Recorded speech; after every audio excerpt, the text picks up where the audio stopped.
Con su permiso, Presidenta, buenos días a todas y todos. En los últimos días, quienes niegan la voz del pueblo que a través de las urnas dio su mandato, han lanzado una colección de mentiras, exageraciones, calumnias y tergiversaciones contra el actual gobierno, reviviendo la falacia de que vamos hacia una dictadura, sin considerar que al expresar sus falsedades ponen en evidencia la contradicción. Ernesto Zedillo, presidente de México de 1994 a 2000, rompió con su silencio para defender al Poder Judicial que él creó y que, según las encuestas, la mayoría de los mexicanos reprueba y considera corrupto. A 24 años del fin de su gobierno, pocos recuerdan la herencia de las políticas de Ernesto Zedillo, aunque todas y todos la seguimos padeciendo y pagando. ¿Cómo fue el gobierno de Ernesto Zedillo? Veamos el video del detector de mentiras.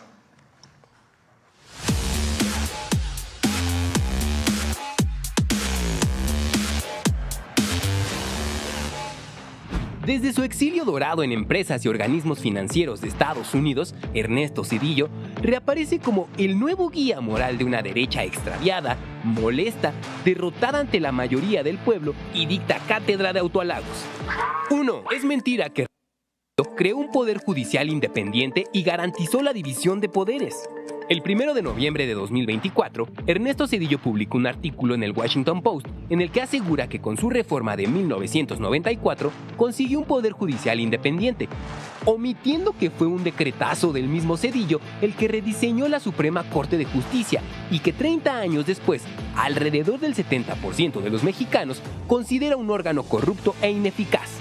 Entre el 5 de diciembre de 1994 y el 26 de enero de 1995, en menos de 2 meses, Ernesto Zedillo presentó y promulgó las reformas a 20 artículos de la Constitución, aprobadas con mayoría en el Congreso de la Unión por el PRI y el PAN, que mediante la figura de jubilación inmediata separó de su cargo a los 26 ministros de la Corte.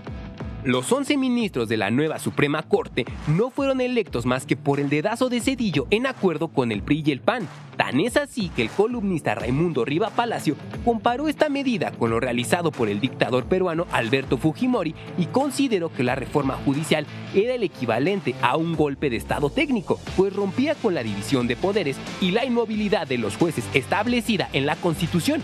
Zedillo ve la paja en el ojo ajeno y no la viga en su Suprema Corte. Esta actuó a modo del Poder Ejecutivo sin cuestionar o analizar medidas tan graves como el FOBAPROA, el anatocismo o cobro de intereses sobre intereses, el ilegal rescate carretero o la privatización de ferrocarriles de México. 2. Hoy Ernesto Zedillo se presenta como el salvador de la economía mexicana luego de la crisis de 1995, pero esto es mentira. Zedillo, el PRI y el PAN endeudaron a todos los mexicanos, convirtiendo las deudas privadas en deudas públicas.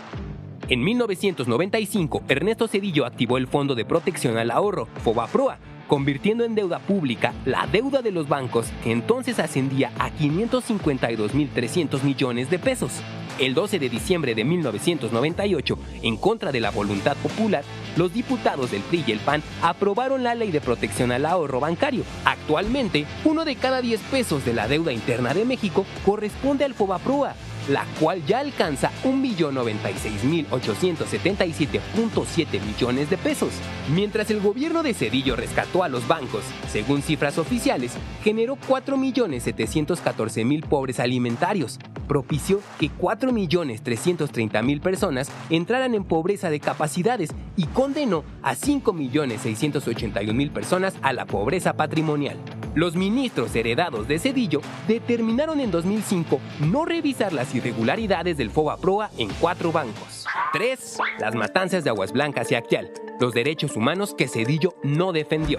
Aunque en su artículo del Washington Post Ernesto Zedillo se define a sí mismo como un demócrata, las masacres de Aguas Blancas y Acteal lo definen de otra manera. El 28 de junio de 1995, 17 campesinos fueron asesinados por policías y agentes judiciales, quienes dispararon contra los indefensos campesinos a 3 kilómetros del poblado de Aguas Blancas, Guerrero.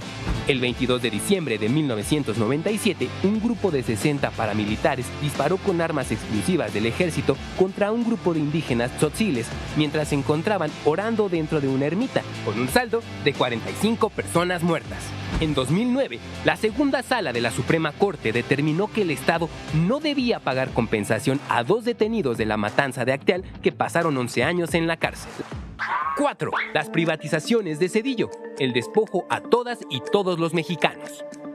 Ernesto Zedillo continuó con la política neoliberal y las privatizaciones iniciadas por Carlos Salinas de Gortari. De 1994 a 2000, Zedillo privatizó puertos, aeropuertos, minas, satélites y el negocio del gas. La privatización férrea se llevó a cabo mediante la concesión a empresas privadas por 50 años, incluida una al Grupo Ferroviario Mexicano, empresa filial de Union Pacific, en la que Ernesto Zedillo participó en su consejo de administración tras finalizar su presidencia, materializando así la puerta giratoria. Durante su gobierno, Zedillo benefició a una empresa ferrocarrilera privada y luego esta lo benefició a él.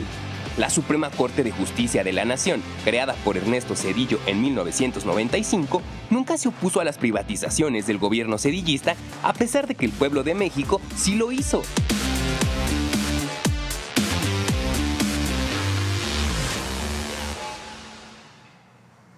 Muchas gracias, Presidenta.